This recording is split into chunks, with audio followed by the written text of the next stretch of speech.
আসসালামু আলাইকুম সবাইকে। শুরু করছি আরেকটি নতুন ব্লগ। আশা করি আপনাদের ভালো লাগবে। কেমন কাটলো আজকের দিনটি? এটি আমাদের ব্লগ 2। তো ১ম এ শুরু করলাম আজকে বাজার দিয়ে। আমি বাজারে গেলাম। বাজারে গিয়ে অনেকগুলো জিনিস কিনলাম। আর পাশাপাশি আমি আজকে মুরগি, তারপর হচ্ছে কি শাকসবজি এগুলো কিনলাম। আর বাজার থেকে আসার সময় দেখলাম অনেক জ্যাম রাস্তায়। দাঁড়িয়েছিলাম অনেকক্ষণ। তারপরে দেখা যাচ্ছে অনেক ক্লান্ত বোধ করতেছিলাম। তাও ভাবলাম কিছু ফুটেজ নিয়ে নিই। তো পাশাপাশি দেখা গেল যে আমার বাইকের পেট্রোলও ভরা দরকার। তো ফাইনালি বাসায় আসলাম। খুবই ক্লান্ত। বাজারগুলো কোনরকম রাখলাম। রেখে তোমাকে বললাম যে, "দেখো কি, কি নিয়ে আসি।" তারপরে ও খুলে, খুলে দেখতেছিল।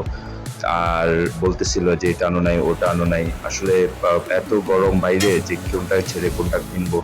তো রান্না বসাইছে, রান্না করতেছে। তো আমি দাঁড়িয়ে, দাঁড়িয়ে দেখতেছিলাম। আর ভাবলাম যে আপনাদেরকেও দেখাই ও কি, কি রান্না করছে, কিভাবে করছে এই বিষয়গুলো। কিভাবে করে ও। আর আশা করি যে আপনাদেরও ভালো লাগবে। তো দেখেন তাহলে কি কি মিক্স করছে। হলুদ দিল, তারপর পেঁয়াজ, তারপরে মরিচ এগুলো দিয়ে ও কিছু একটা করার চেষ্টা করছে। আমার মনে হচ্ছে যে ও মাছ রান্না করবে আজকে। তো দেখি কেমন হয় মাছ রান্না, আপনারাও দেখুন। আর আমি কিছু ঘরের লাইটিং করছিলাম, তো ভাবলাম যে আপনাদেরকে দেখাই। এটা একটা ন্যাচারাল আলো। আমার রুমে এত সুন্দর আলো আসছে আসলে কখনোই দেখা হয়নি। তো পাশাপাশি হচ্ছে কি আপনাদেরকে দেখালাম যে কেমন আসলে আলোটা বিকালের। আর বিকালের আবহাওয়াটা কেমন। আজকের আকাশটা অনেক সুন্দর ছিল, অনেক পরিষ্কার ছিল। তো ভাবলাম যে আপনাদেরকেও দেখাই কেমন। আর ঘরের থেকে এই দৃশ্যটা দেখে খুবই ভালো লাগতেছিল। এত সুন্দর আসলে অনেকদিন পরেই দেখা হচ্ছে। কয়েকদিন ধরে খুব বৃষ্টি হচ্ছিল। তো ভাবলাম যে আজকে কিছু ফুটেজ নিই যেগুলো খুবই সুন্দর লাগছিল।